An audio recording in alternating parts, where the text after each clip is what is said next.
Hello friends, this is Terry from Genkigamingtv and welcome back to another Yokai Watch Y Academy episode review.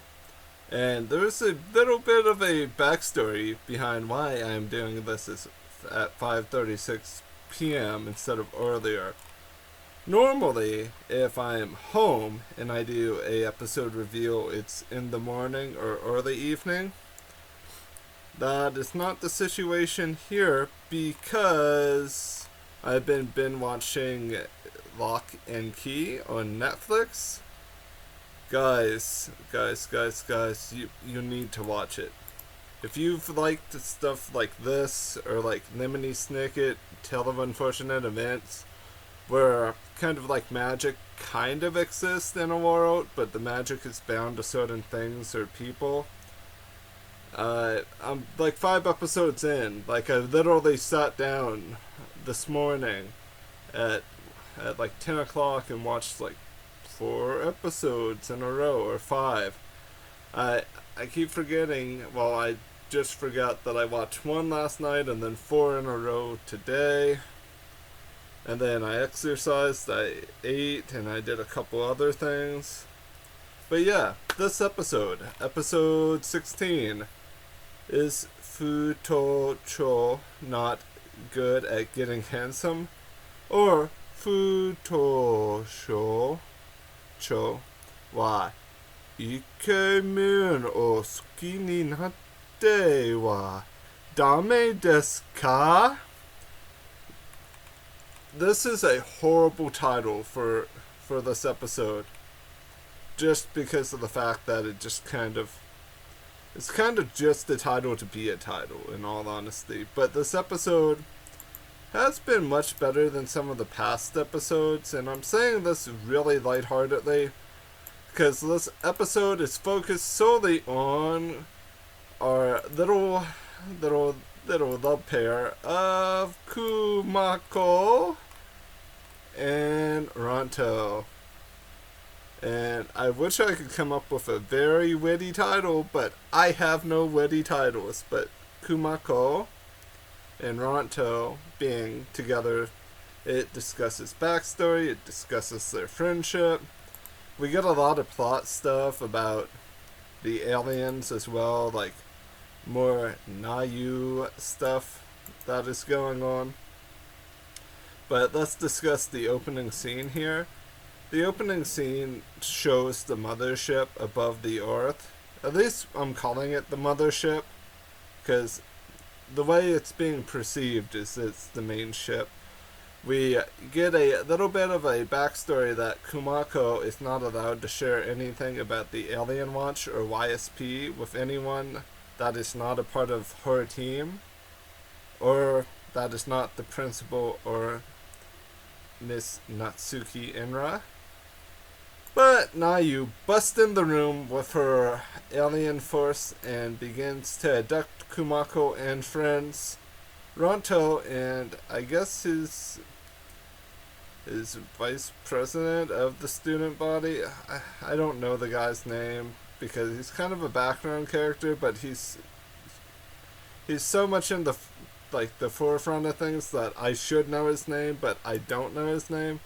But yeah, Nayu is trying to hustle information out of Kumako-chan. Guys, we need to protect the smile that's on Kumako's face when she's around Ranto. Like the backstory kind of hit me out of nowhere with like a Louisville Slugger. Like Kumako's devotion to wanting to learn more about space, aliens, and wanting to help Ranto. Like all of that kind of builds up. But Natsuki actually talks a little bit about actual yokai and about the significance they kind of have within the whole YSP watch, and how, like, I think she also refers to Onryo as well in her statement. I couldn't tell because there's someone mowing outside. It would be fantastic if they weren't. But then we transition into backstory land with Eiji Ranto-kun being followed by Kumako, and I want to point out one thing, guys. Kumako has not grown at all since the flashback. Has anyone else noticed that she's still super duper short and chibi and adorable? And we should all be like Ranto-kun, except for we should wear our face mask. Also, that is completely the Omega symbol from the Greek alphabet on his necklace. But yeah, they actually meet up at a bookstore by happenstance or by coincidence that they're both there. Ranto says he doesn't like stuff from space or on aliens. Kumako kind of tries to inquire more. Also, this backstory does flesh out the city a little bit more. We do get to see a couple more shops. We also get to see Kumako's room, which is really nice.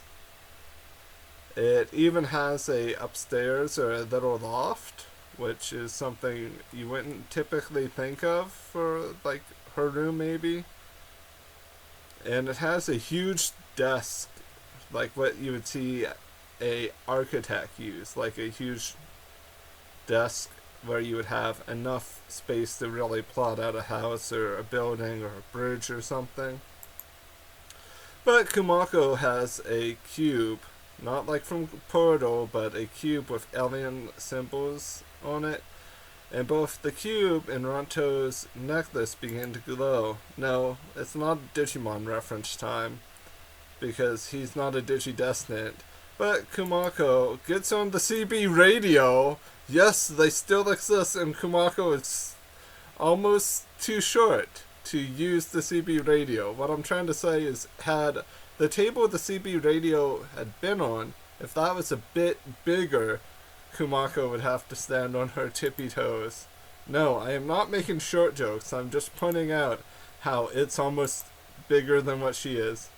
And she makes the alien watch into medals for Ranto, so that Ranto can basically find the truth of his situation and basically try to get revenge that is not revenge. Kind of like getting justice, like for himself and his family. While this is all going on and we get another flashback to the sad events that happened in Ranto's life, we are introduced to a new... Is Lupin really an Onryo, or is he just the slime boy? Lupin. Apparently Lupin is an actual thing, and is a part of the undetermined tribe, because he's undetermined. He's basically just a cute little jelly boy with bunny rabbit ears. I'm completely fine with that. And Blue Pond is found at the crop circle area, or the Y circle. And this happens when our YSP club goes there with their medals, of course, because they're trying to find the truth. Also, remember that the whole Men in Black thing did happen, that they were neuralized. So that neuralization does play a huge role in this episode, because later on, like a few minutes later, I also want to point out that Ranto has been trailing Nayu and Kumako, because Kumako was handcuffed, and Ranto, I know, has been suspicious of the fact that Nayu is a thing. Like, who would not be suspicious of that girl? So he goes all alien watch on her after using the vibration or the noise or sound feature to disable her soldiers, aka her Shadow Clone Jutsu soldiers that all look the same, because level 5 kind of just like, yeah, let's clone stamp this boy. And as everything's going on, our YSP club are yet again on the wrong side of this battle as they try to protect Nayu from MistShadow. Yes, I remembered it right. I had wanted to call it Shadow Mist. that transformation this entire time. Like, while even watching the episode, guys, I almost said Shadow Mist. I like the idea of him being MistShadow, and I want more yokai heroes like that. I mean, the ones we have are great, don't get me wrong, but MistShadow is like straight up a common rider, alien hybrid. Like, we can all kind of agree on that a little bit. But yeah, basically all of the YSP members cause Ranto to demorph by defeating him in a battle. Like, they all fight and they knock him out of the battleizer mode, and then Nayu tries to convince the YSP club that she is not an alien and that Ranto is, and it's back and forth between Ranto and Nayu, which Nayu is totally not adorable, guys. Even with like the sparkly effects, I'm looking at the screenshot I took. She isn't cute. The blushy cheeks are the only things that like give her any sort of like cuteness appeal. And I guess her soulless eyes might add to it too. But who would believe her over Ranto? Especially after Kumako kind of vouches for him. Which is when Jiba Jinpei, aka Dr. Fartsalot, finally admits that, yeah, they're right. And then everyone is de-transformed by a lovely shower. Guys, does that not sound like a Digimon move? Someone please tell me I am not just having a moment where I think something is a Digimon move, and I am not, like, completely losing track of move names. Because I'm pretty sure there is a Digimon move called Lovely Shower. Either that or Floral Shower. I can't remember which, but it does, like, confusion and poison and paralysis. If someone can comment down below if I'm actually, like, comparing the fact that two moves have the same name, or if I'm wrong about it, I am fine with being wrong. I just need to know, because when Nayu said, "Lovely shower," I just got a flashback to playing Digimon World 2 on the PlayStation 2, and something going, "Lovely shower," and then everything on my team is paralyzed, confused, and or poisoned. It's almost like G-Max Butterfree all over again.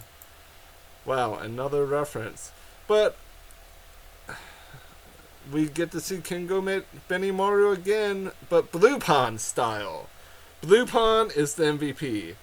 He coats Kingo Benimaru with Blue Pond juice while Ranto uses his shield. And then they defeat the alien, of course. And they get ready to corner Nayu, but Nayu kind of has a weird out-of-body experience moment. I believe that Nayu might be being possessed by the darkness, or by the in-kind. That she might be a pawn. Like, they might just be using her body. I'm not 100% sure, but we saw the shadowy essence try to leave her body, and then it came back. And then everyone was neuralized again. And I don't think this neuralization of Jinpei and the gang was necessary, unless they are playing this for the long game. And when I say the long game, I mean like 70 or 80 episodes, and because I don't see them taking out Nayu right now. I see Nayu existing for like another 30 or 40 episodes, and it kind of hurts me to say that, because Y Academy series seems to be not doing as well. From what my friends in the Shadowcast have told me, they seem to only draw about 4,000, 5,000 views live in Japan, which is kind of sad. A series that was really hype, really, really popular for it to like plummet that fast is really kind of shocking. But then again, this is the same generation where we have so many like mobile games, so many battle royale games, and like genres like being changed like every single year, like VR becoming a thing, that it's not surprising that trends are transitioning a bit faster. And we actually partially discussed the Y Academy game in our Discord chat, and we don't see that it's going to do too well. I'm thinking about doing a video on it if Level 5 doesn't release anything this month, like further about the game. The last we heard was about equipment, like items, like weapons and armor. So yeah, this episode was really good. It's just sad that what's been happening is 2 good episodes, 3 bad or boring episodes, 7 fart jokes here, a poop joke there. It just seems to be like the reason why the fart joke in this episode was okay was because it just happened and it was one and done deal. It wasn't prolonged the entire segment. So yeah, I want to thank you guys for watching, and I want to tell you guys to have an amazing rest of your morning, afternoon, and or evening. And if you have Netflix, please watch Lock and Key. This is not me advertising specifically because they told me to or anything like that. It's because I watched the series because it was recommended to me after I finished The Unfortunate Events, and it is just really good. I'm not shilling out to them or anything like that. It does me nothing good, but if you like magic at all and like stuff that's a little bit suspenseful, it is just really good. Thank you for your time, guys. Have an amazing rest of your day. Bye bye.